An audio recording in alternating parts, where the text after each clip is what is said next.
What's up, fam? Welcome to day 4 of our joint rotation. So today we're going to focus on the hips. We started with the wrists, the elbows, the neck, and now we're working our way down to the hips. So the hips, just like anything else, are stabilizing us. They're stabilizing our whole trunk. They're a connection point from our lower body to upper body. So when we're sitting a lot, our hips are constantly being tightened. If we're driving, working on airplanes, planes, trains, and automobiles, you're sitting. Your hips are not in a natural position. Humans are not meant to sit in a chair the way that we do now. So we are better off laying down or standing up. So what I'm going to share with you today are some ways to loosen up the hips and to get a little bit more mobility in there.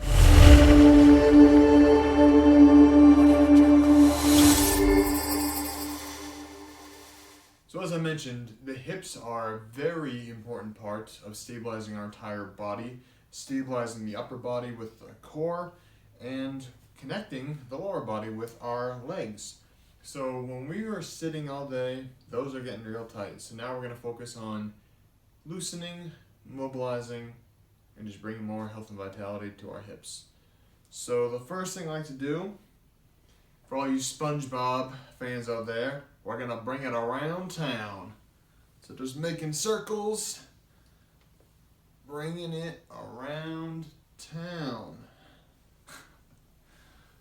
So feeling mobility, so slight bend in the knees. You don't want to be locked. Then you're gonna go the other direction. Just feeling how tight they are.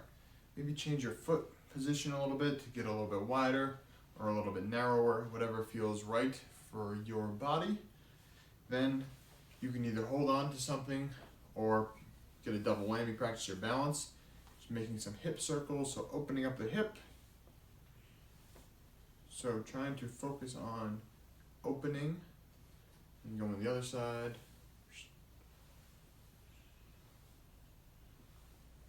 You might feel some popping going on, some cracking if things are tight and they're expanding. So then we did the other way. We're going backwards, now we're going forwards. And a great way to work on balance as well. Making sure we're really evening out both sides here. So some of us may be a little uneven if we sit more on one side than the other. One of our hips might be a little off-centered, a little bit more tight, so give that one a little bit more love. And so another one too, another great one for balance is almost cradling the hip. So you should feel it right in here. So you can hold. Again, practicing balance. Focusing on breathing into the area. Allowing it to release. So you can hold that for as long as it feels comfortable.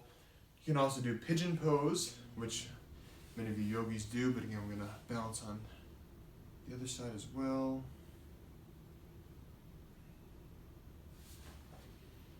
So once you've done that, I like to either hold on to something or another variation of what we just did, practicing our balance of coming down and really just sitting back. So you're not trying to go down, but sitting backwards. So over the knee, not on the knee. We don't want to put pressure on the knee.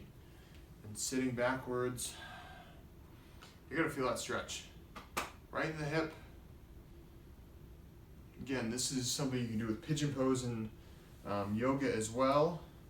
Again, balancing each side out. You gotta play around with the hip and move it up and down. If I can keep my balance. Sitting back. All right.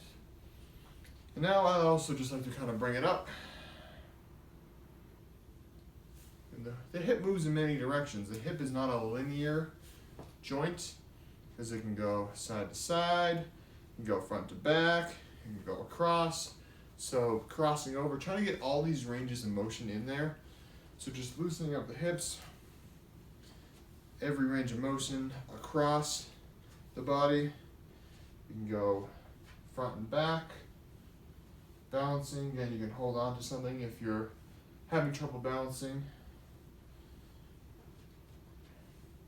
I like to use this as an opportunity to work on my balance.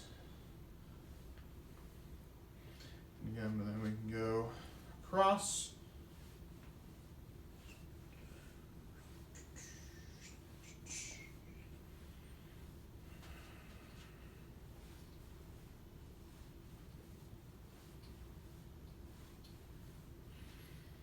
So just shake it out, shake out the legs, shake out the body, because again, these are all attached. So just by shaking, letting loose.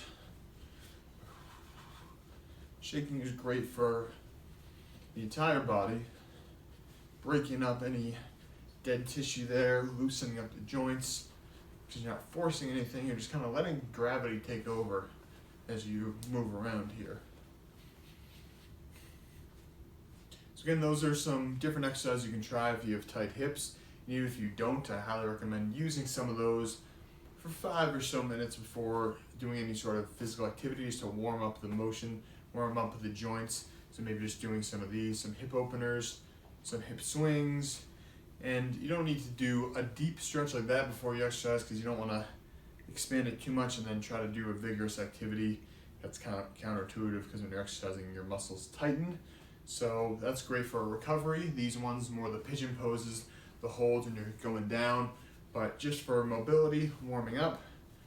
Some of these, some of those, crossing over, some swings, and your hips will be feeling good. So again, hope this helps. Please like, follow, and subscribe. Very much appreciate your support, and I'll talk to you soon.